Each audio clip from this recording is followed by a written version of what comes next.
I'm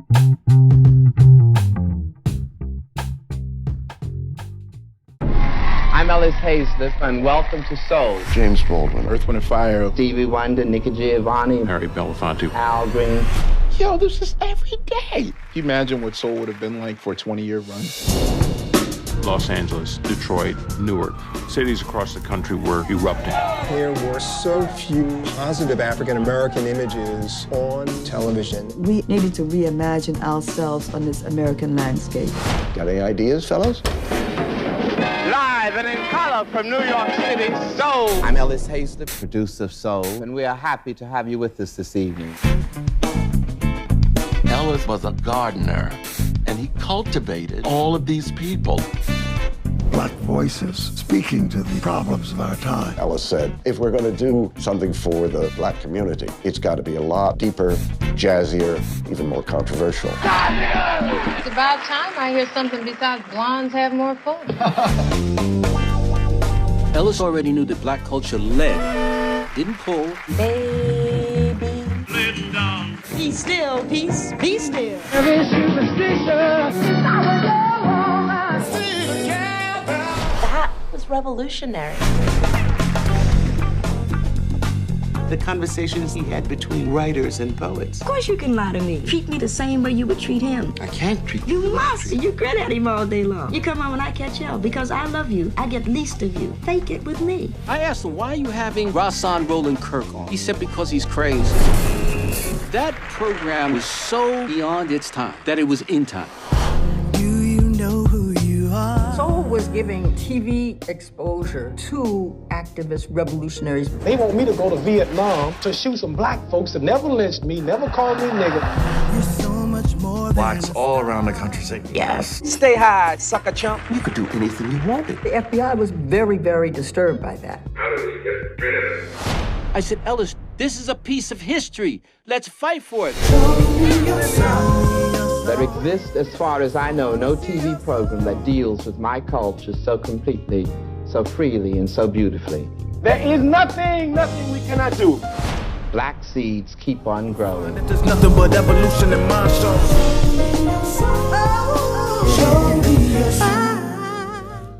Melissa, how you doing? How are you? Sorry, it was a little late. We're just getting off another interview. It's great to meet you. Well, I'm glad to hear you're doing interviews for the documentary. That's good reason to be 2 minutes late. I don't know if that qualifies, but it does. I'm usually very punctual. I like to come in a little bit early. I appreciate it. Of course. Well, it's really nice to make your acquaintance. You too. Yeah. And it's a pleasure to talk about Mr. Soul, your documentary. You know, I saw it a while ago. Originally, I had to rewatch just so it's a little fresh. But yeah. I will have to look at the myriad, festivals. All of the laureates. There are dozens and dozens of them. I'll just say I don't know if I fell asleep looking through all of them, and You fell asleep. There's so many. I know, it's like counting sheep. Yeah. Well, we didn't really, because we were so DIY, to be honest, we just went for it. We didn't know if we would receive an offer to buy the film. And so we were like, let's just get as many people to see it as possible, because we wanted to make it for the people anyway, much in the spirit of the original film. And so just every film festival that welcomed us, we were like, we're there. And I was at every single one, except I didn't get to Durban, South Africa. That's the one. They were complaining about that. But they wouldn't fly me because the film wasn't in competition. I was like, but it's in the festival. Doesn't that count? Yes. No. I talked to a lot of filmmakers of a lot of lower budget even films, and the festival circuit is absolutely a form of distribution, or exhibition and distribution for some films, because absolutely. It's where they get a lot of in-person engagement, which is exciting. Yes, and we did have a sales agent, wonderful sales agent, but when it didn't happen right away, we thought, okay, well, let's not waste the momentum and just keep going. And we kept receiving so many awards, like 14 film festival awards or something. That's crazy. Yeah. And then we won the IDA Best Music Documentary Award. And so that just really opened doors and more invitations. And we're still getting invited to festivals even now, which is great because, the pandemic kind of shifted everything and everyone reordered their priorities around timelines and deadlines and just started to become much more inclusive, which is really wonderful in some ways, even though it was a terrible, terrible time for the world. And, God rest the souls whom we lost. It was also, could it be a very fruitful time for creativity because people were trying to express themselves so urgently. And there was an urgent desire to connect. Yes, like maybe a deeper appreciation, perhaps, for connection. Exactly, and that's when we released the film in the virtual space in August, and it was after everything that happened around George Floyd, Breonna Taylor, Ahmaud Arbery, and there was a great racial reckoning happening, and all the resistance and people responding to what was all the changes that were happening. And we just felt that it was time to do something. And what could we do that could contribute to change, that could make anything better? And we realized that our art is activism. And just by sharing the film was an act of resistance and resilience. And it was important because the film is so uplifting and positive, and not only is it nostalgic, it's encouragement, and it's a love letter to Black culture. And I felt that we needed it then and now more than ever, just an opportunity to remind ourselves of our greatness, and for everybody in an inclusive invitation to recognize, how far we've come and how far we have yet to go. So we released it in August in a really unique way. We actually didn't really know what we were doing, but we created a new model of this sort of virtual film release. And we partnered with independent cinemas and art house cinemas all around the country. But all of whom are, they're all figuring out this new way of exhibiting film. And it's our way to support working them. Together. Yeah. We worked together. So it was actually a split of revenue. So you could choose the theater you wanted to support and know that half of your ticket was going to them to help them keep their lights on. And the other half was going to our team to help us, independent, really DIY filmmakers. And so that gave so much autonomy and agency to people that it really created a groundswell. And we started out in literally 2 theaters. Pretty soon it was 60. And then we were in 90 cinemas, virtual cinemas around the nation. We never would have been able to pull that off in real life because you can't, really afford without distribution to film that way. So it turned out to be a really wonderful experience for the community and for the culture. We also showed it in film institutions and cultural institutions like libraries and the Schomburg Institute, the Apollo, and different cultural centers around the country. So it was a really great way to rally around and have these really dynamic conversations, all virtual, with the communities afterwards. I know I slipped down the rabbit hole watching one of them. Really? Which one did you watch? Well, I could tell you Blair was on it, who is your voiceover, who is your narrator. Yes, it's Stan Lathan was on. So that was our first kickback. That was our very first one. Wow. When we you spoke the least. Ironically, I think you spoke the least on there because you also had Nikki Giovanni and you had on. It was an incredible panel. The Last Poets. Yeah, just unbelievable. And I think everybody was. So you were like just probably in awe. I was so in awe because it was the beginning of the summer, and the Zoom culture was new. So to have someone like Nikki Giovanni in your Zoom, it was just It was. Wait a minute, I think she's going to Zoom bomb us. Wait a second. No, sadly, no. Unfortunately, not. And then, as I recall, Robert Glasper was recording in the studio, and he turned around and had a surprise for me, and it was Common. And so Common popped into the Zoom to say hello, and I was like, "What? Mind blown!" Yeah. So these kinds of magic moments. I want to make sure we don't bury the lead too far, which is that it's going to be on HBO Max as of August 1st. So just to do a little, housekeeping right as early as we can. Absolutely. HBO Max is going to premiere the film this weekend on August 1st. And we're so excited to be on this platform. HBO Max is doing really dynamic programming right now, and really inclusive and diverse and exciting. And it's part of this new change of having, films premiere in IRL, in real life at the cinemas, and also on streaming at the same time. So it's part of a new movement, and we're really excited to be on the forefront of it. On the forefront of it. A lot of great films have been acquired for August, including my favorite, Shawshank Redemption. Films you can't walk by the television without stopping and watching. So to think that I just had this conversation yesterday with a friend of mine as we were talking, and I said, I think I might get Tim Robbins on my show, which is because he's got this a theatrical thing he's doing, and I was reached out with that, and I said yeah, and then he did this Zoom virtual reading kind of workshopping this play.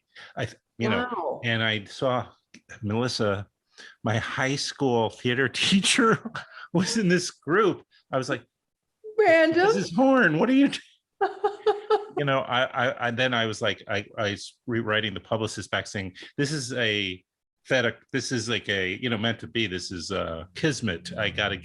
I have to talk to Tim because I'm going to have to find my theater teacher.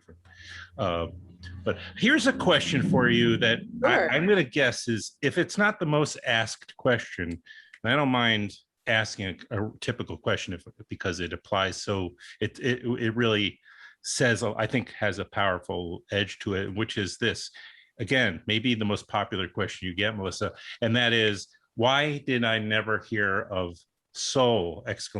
Why did I never hear that show? I know this is asked all the time. Well, I like to say it's the greatest show you've never heard of. It's the best way to describe it. I have a feeling it's because it was broadcast at the very beginning, the naissance of public television. After the Public Broadcasting Act happened in 1968, and then was implemented in 1969, that pulled together all of the public television stations into the system of PBS, the PBS broadcasting system. So whereas Soul was in other words, they became a network. Yes, pretty much. Without being a typical network, they became an actual system of stations. And so for the first time, you're having independent stations broadcast to the nation, and while it was getting its feet.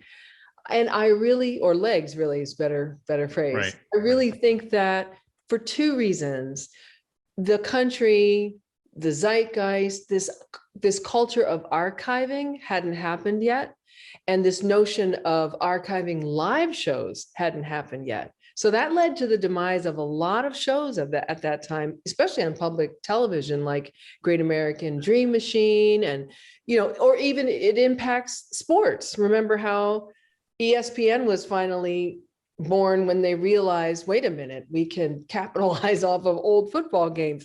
This notion that if you see something once and it's live, it's never going to happen again. You're never going to want to see it again. So a lot of the early episodes of Soul were not documented, or they were taped over or discarded and thrown away. Yeah. And so the nation had to kind of catch up. And then of course there's the cultural aspect, which is that the country wasn't ascribing value to Black lives and Black art and Black culture. That's another conversation. And the resistance of that. Not really, but go ahead. I'm sorry. Not really, yeah. But on the heels of the civil rights movement, you have to remember, and you do know the era from 1968, literally 5 months after the assassination of Dr. Martin Luther King. So folks weren't really checking for Black culture and elevating it to the equal status of, say, you know, Black dance being the same as New York City Ballet, or jazz music being validated as important as classical.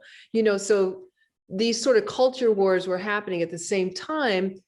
Post Harlem Renaissance, there was a new Renaissance happening, and this burgeoning Black expressionism and freedom of speech and creativity, and the importance of a full expression of the complex lives of Black people in this country was slowly taking hold, but it certainly didn't have a visible platform. So what makes Soul different and unique was that it made it visible, this sort of burgeoning Black arts movement and Black power movement. And so I think that it kind of got lost in the shuffle when it went off the air in 73. That was right when things were picking up, and, you know, assimilation was happening. You were starting to see a different form of Black expression on television, which was more mainstream, more comedic, more slapstick, you know, Black exploitation films and everything. So you kind of lost what happened right before. Now that we're in the digital age, even now we think our culture, visible culture, started with Soul Train, you know? So it's really exciting to have this film that shares this really important moment in the culture that really defined the culture, but just hasn't been seen. And so it's kind of funny, like 50 years later, we're giving new visibility to something Ellis Haizlip was trying to give visibility to. Wait a minute, you have the same last name as Ellis Haizlip. How's that? Yes, he's my uncle. What? Come on, I'm sure that's... Didn't mean to bury the lead there. No, not at all. I'm glad you brought up, because I haven't really. It was the first African-American centric, if not African-American, variety show on the absolutely. Air. And like you say, it ran from 68. Go ahead. Yeah, it ran from 68 to 73. And it really did create more of an expansive view of Black culture. And but not only was it a vehicle for African-American artistry, you know, it was also a platform for political expression and the fight for social justice. That's not the model we knew when it comes to late night television. You know, Jack Parr and Sullivan, you know, charming host comes out and does a monologue. People come sit down and dance and sing, and then good night. Well, you did have a charming host, but yeah, the in Uncle Ellis, but we should admit there was that one week on Johnny Carson where he allowed Harry Belafonte. Yes, and how incredible that is. And my friend did a film about that called The Sit-In. I think I may know Yoruba. Yes, Yoruba. She just did the show actually, recently. She's fantastic, and I'm just really applauding that film. What a great, it's nice to see these all coming out, finally getting their due, and these stories finally being told. It is a moment of reckoning, and also just it's so great to have an appreciation now and a realization that so much of our history has not been shared. It doesn't mean it's not important or overlooked, but it's just time to tell those stories. So we have a fuller appreciation of who we are, you know, separately and together. We should also mention that also the Summer of Soul just came out too, which is, you know, this enormous successful, you know, has crossed through, you know, every possible, you know, broken through all sorts of, you know, audiences and what have you. The footage from the Harlem Cultural Arts Festival is just very much like the Soul footage, which was in a vault for 50 years, you know, the same thing. The cultural festival in Harlem, that footage had lain dormant in a basement in New York. And thank goodness for the late filmmaker Hal Tulchin, you know, who had shot something like 40 hours of footage on 4 different cameras. Thank God that that has been found, and we are all the more better for it. And I actually talked to Questlove about that because he's in our film as well. Right. And I interviewed him for Documentary Magazine. It's out right now. It's the summer issue. And I just wanted to talk to him about that because with his film and with our film, Mr. Soul, there's this legacy of our, lesser known, but very historically significant cultural sort of watershed moments. And the importance of discovering these treasure troves of archival, and that's exactly what Questlove did. And the way he curated Black Joy for Summer of Soul is so similar to what Ellis Haizlip was doing, trying to curate Black joy and Black strength and brotherhood as encouragement to all of us. He's through sheer, I don't know, sheer personality or drive, or he was able to, I'm watching it and rewatching it, and I'm seeing all these tremendously talented human beings, just one after another. It's unbelievable. And then you also, these radical poets, the playwrights that were also on there, and not holding back at all. And it's just astounding. It's not really, it's maybe cliche to say, but is it silly to think that this could not be on the air today? Just in terms of like, it would be more watered down or something. I don't know. I think that there's a place for a show like Soul. I think it would be hard to show it in its entirety, but we'd love to bring it back. I think it's really valuable. And remember, it was made for the people, by the people. It was free on PBS. And I really think that the show should come back and should have a platform. Or if that can't happen, maybe it's a new incarnation of Soul. Well, sure. How much, we mentioned this, the archive being recorded over, or the tapes rather, or maybe even discarded. Sure. How much is survived? Well, there were 130 original episodes from which is quite a prolific amount. Yeah. Considering they were threatened to be canceled every single year. After the first year, we were threatened to be canceled, and Ellis Haizlip had to raise more money because it was actually funded by grants, a big grant from the Ford Foundation. I think it was like $3.5 million from the Ford Foundation in 1968. That's a lot of money. And just as a side note, and we'll come back to, please don't forget, and I apologize for interrupting you because but it was originally a response, this original grant money to create the show was in response to, I don't know if it was negative depiction of African Americans, but it was a popular description, was that more about the poverty and violence in their communities, which was really only a small percentage or small amount of the experience of being African American in this country.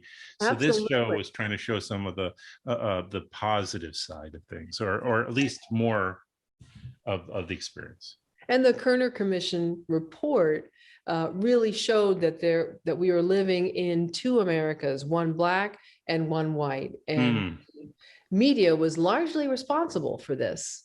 And so Channel 13 at PBS took a stance and said, well, we need to see more truthful representations of people of color on television. Right.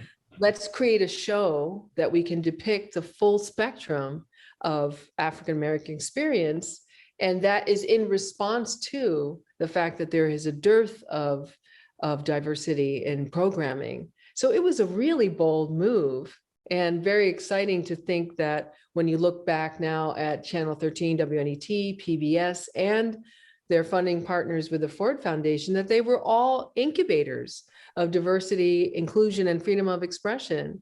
They can pat themselves on the back for that, that 50 years ago, they were on the forefront of the conversations we're having right now, even about critical race theory and about inclusive programming and, all these hot button topics. It's sort of cyclical that was happening 50 years ago. And I think that's why the film is important too, because it speaks to that time, but you can see the parallels in our society, especially in the administrations the most recent one and Nixon's, you know, there's so many parallels there. So it's a really educational film, but I think I like to say it's a love letter to Black culture too. And it's a welcome reprieve from so much traumatic, well, I hate to call it trauma porn, but there's a lot of trauma in the content that's being created around people of color and Blackness. And I see this as an opportunity to, you know, curate Black joy and to move away from some of those really traumatic expressions of art. We need all of them. There needs to be but I really appreciate how you're saying it. And you've also put some context to this recent group of films, including Summer of Soul, Yoruba's documentary, recent 2 documentaries, and because she also has How It Feels to Be Free, which was another just beautiful documentary, and you've just given that out of context for that. I think it's what you're saying is true, more. We were about to talk about, which I interrupted you, was there's 100, how many episodes? 70, you said? 130 original episodes. Okay, and are a certain percentage of those obviously have survived? You have a lot of archive in the documentary. So. Indeed, and there are 24 episodes that are currently streaming. There's a wonderful opportunity to see them, believe it or not, on Amazon Prime. If you just Google, well, go into Amazon and search Soul with an exclamation point. I wish I hadn't known that. 24 episodes. You can also watch them on Shout Factory. I think it's a relationship between Shout Factory and Amazon, because you can see their name there in the little well, they're also they release all those, you know, collections yes, but they're now producing content too, which is but Shout Factory is great. They have a lot of sort of nostalgia programming and such, but there are more episodes. There are probably around, let's see, that Channel 13 WNET has 49 hard copies that really exist, and then I had to sort of pull together different versions and copies and files and old DVDs and even older VHS to try to assemble as many of the original episodes as possible. It was quite an arduous journey. Well, one worth taking. Absolutely. You know, it's just very exciting I think of Ellis Haizlip as such a pioneer, but he was also an Afrofuturist, because he knew at some point that this content, this archive, would be important. And even if it weren't being appreciated at that moment and the show came to an end, it ended on a high note, a high cultural note. And he does say in the end, you know, it will be recorded in the history of our time when things go down, he says. So things are definitely going down now. I was going to say, here we are. Here we are. And August 1st, HBO Max. August 1st, HBO Max. It's so thrilling. I just can't tell you how excited we are. It took us 10 years to make the film, and we are truly DIY independent filmmakers. And now we have this wonderful team that includes Blair Underwood, and also Lena Waithe is one of our executive producers. So we're gaining visibility and strength as we go. It's like a giant snowball that keeps getting bigger and bigger, because people are recognizing that it's a very special story, you know? Yeah. And it's our story. It's Black history is American history, but it's also broadcast history. It's also, you know, queer history. There's a lot music history, art history, and music is really, you know, one of the we treat it like a character in the film, because it really represents the soul of the nation. Where are you as we wind it down? Thank you so much. I'm so glad to meet you, and you're the perfect guest, Melissa, because you're so thoughtful and you know, happy to share your thoughts, and I appreciate it. Oh, thank you so much. It's such a great opportunity. I can't tell you how much I appreciate it. Yeah, because it's not just my journey, you know, it represents so many great artists, and many of those artists were not even validated in that time. And so for them to receive this kind of national exposure, historically, it's really significant. And I, like my uncle, more comfortable sort of pushing the culture forward, but from behind the scenes. And so well, now, yeah. It's just wonderful to be out front now and championing, not just for the film, but for what it represents, because it's bigger than me and it's bigger than all of us. And it's really a gift. And I'm so happy that it happened. It took so long to make, and a lot of obstacles because of clearances and I bet all of that. And so, but what it represents is really a wonderful thing. Well, people should look out for it. It's called Mr. Soul! Exclamation point. Yes, the exclamation point is key. That's so, yeah. Otherwise, had to have that in the title. Otherwise, they weren't going to greenlight it. Well, yeah, and not only that, but we don't want people to mistake it with the song Mr. Soul, which is a completely different thing. That's why we call it Mr. Soul, the movie. Makes sense, right? People will still find this movie regardless, I'm sure. It's that good. And where are you, by the way, just generally speaking? I'm in the lower Hudson Valley, so just okay. I'm not far from you. Oh, where are you? Yeah, a little upper, but okay. I decided to take some time from city life. Well done. It was in the works already, and then this just sort of moved the last year, sort of just moved up the date a little bit. But I'm up closer to, I'm north of Rhinebeck and south of Hudson. Sure. I love Hudson, by the way. My favorite tea store is there, and like to go there and do a little antiquing and then have lunch. One of my favorite places. It really has a lovely artist vibe there. Are you closer to well, let's say goodbye and then I'll ask, because we'll put an end to the show. I don't want I wouldn't want people coming showing up with grant money or something terrible.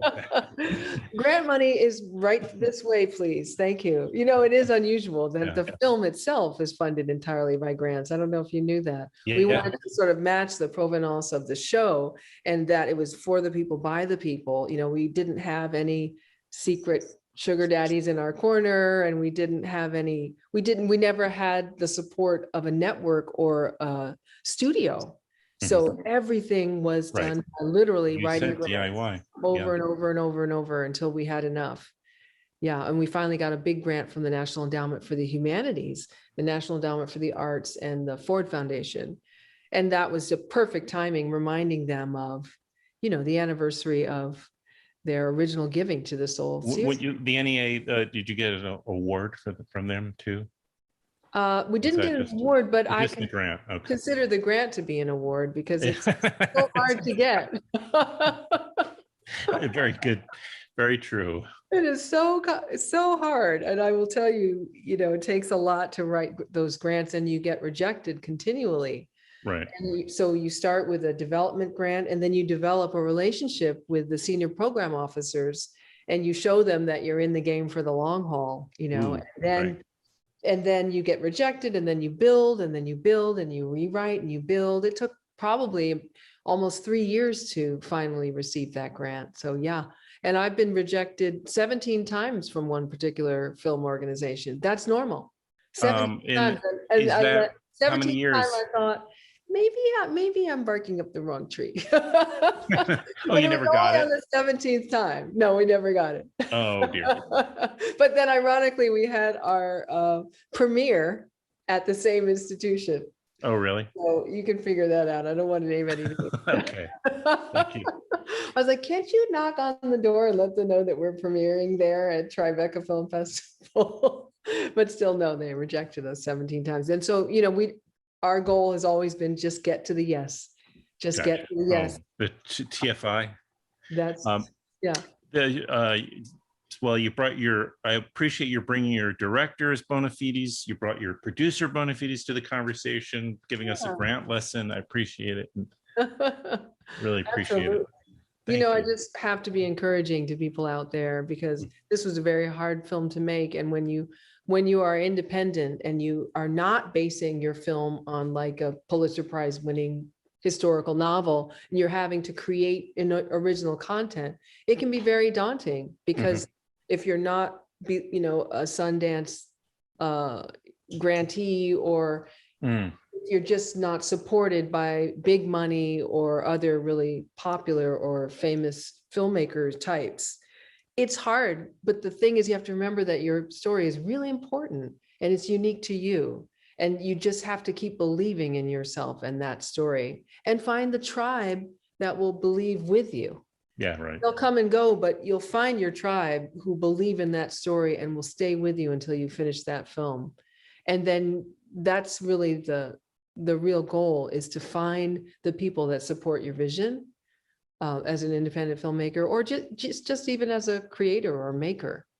And not everybody tells you that, you know, and you struggle and you struggle, and the silver lining is realizing that your story does matter, and you are the custodian of that truth, and that will get you through, and hopefully, you know, keep you on the path that you want towards distribution or exhibition or whatever it is you're doing with your art, or even if it's for yourself. Don't give too much of your consulting skills away, because you'll need you'll need to earn that for the next film. What? I do a lot of consulting. I do a lot. I'm invited on a lot of juries. I bet. I just joined the board of the Jacob Burns Film Center, which is not far from here. Up. So is that nearby? Yeah, that's in Pleasantville. Oh, is that okay? Because I know where that is, and I was just and so I'm just trying to in the Putnam Valley. You're in Putnam Valley.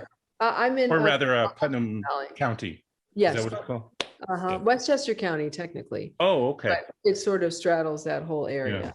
I don't know how I got up this far up. But here I am. It's so beautiful up here. But you have the best restaurants in Rhinebeck. There's that old hotel. I forget the name of it, but yeah, I went in there and it's beautiful. I want to have dinner there. They have a lovely tavern in there.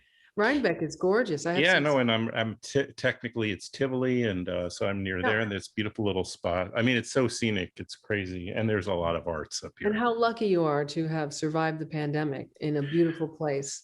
Not everyone can say that, and so you've been nurtured by your environment, and so absolutely a blessing. It's exactly the word for it. I wake up every day with just grateful to be here, and I don't take any of it for granted, actually. Absolutely. You know, we are really blessed. And it actually spurred me to expand, because I was doing a weekly audio podcast before, if I can share. But when I saw then I started recording them over Zoom, because it just became clear I wasn't going to be meeting with people in person for a while.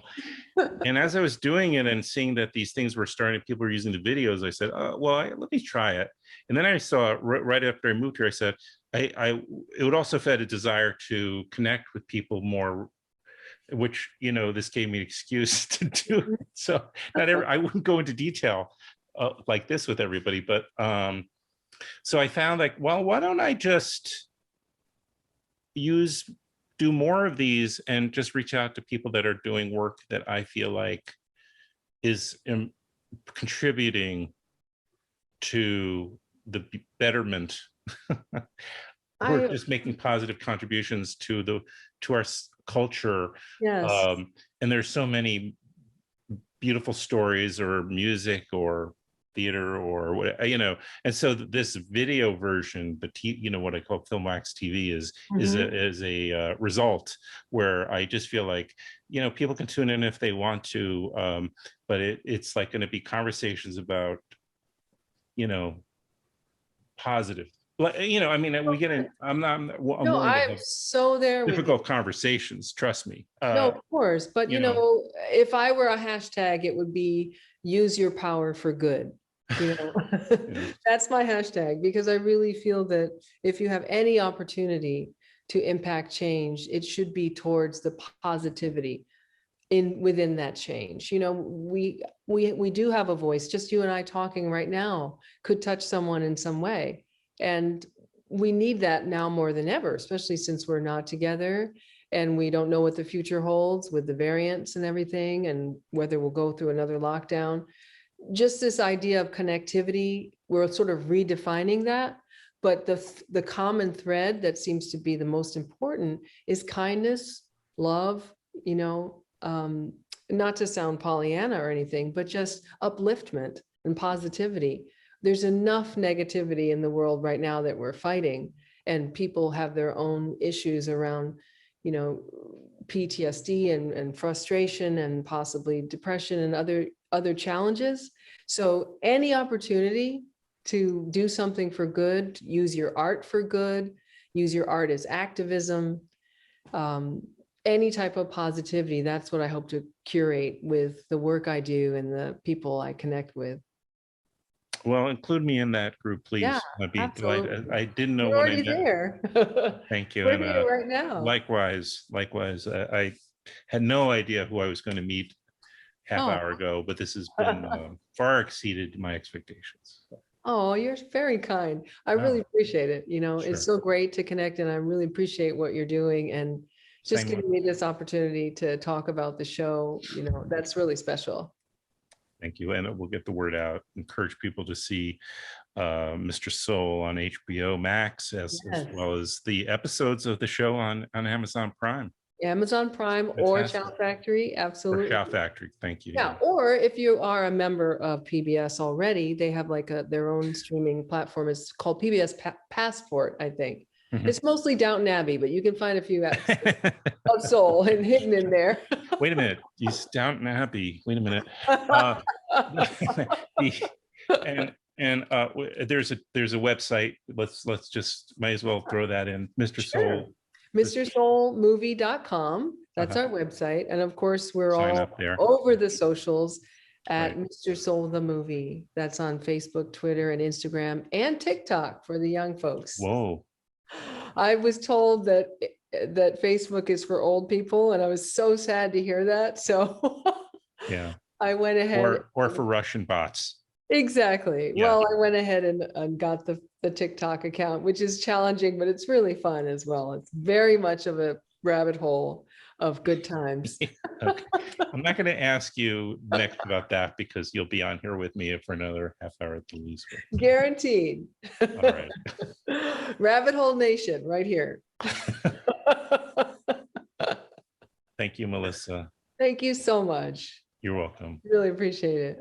Anytime. All right. Have a good day. Thanks. You too.